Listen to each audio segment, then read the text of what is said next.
Au fleuve Congo Hotel ce lundi, lieu de consultation pour les facilitateurs désignés par la communauté des États de l'Afrique de l'Est dans le cadre du processus de paix de Nairobi, l'ancien président kenyan Uhuru Kenyatta a conféré avec une panoplie d'acteurs nationaux en vue de la préparation du troisième round de pourparlers de paix.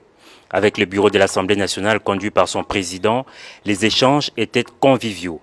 Christophe Mbosso-Pwanga, qui s'est réservé de divulguer le contenu de cette rencontre, a tout de même fait savoir que l'Assemblée nationale a dit ce qu'elle pense pour que la paix revienne. Nous sommes venus répondre, nous sommes venus lui dire ce que nous pensons pour que la paix revienne d'une manière durable et définitive en République démocratique du Congo.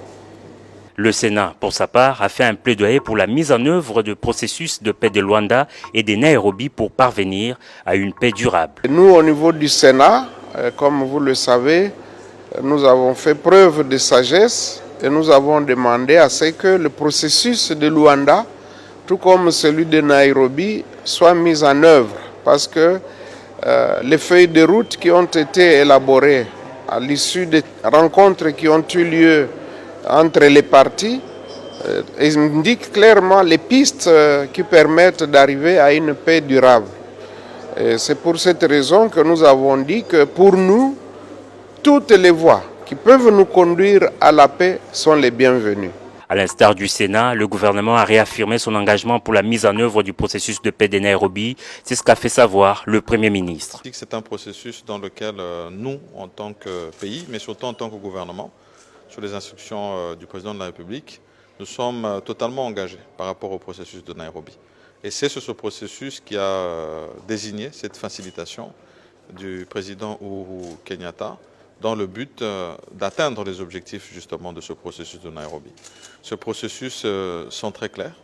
Dans le cadre de la pacification de l'Est de la République démocratique du Congo, il est appelé à ce que toutes les forces négatives puissent entrer dans un processus de dialogue et de réinsertion sociale.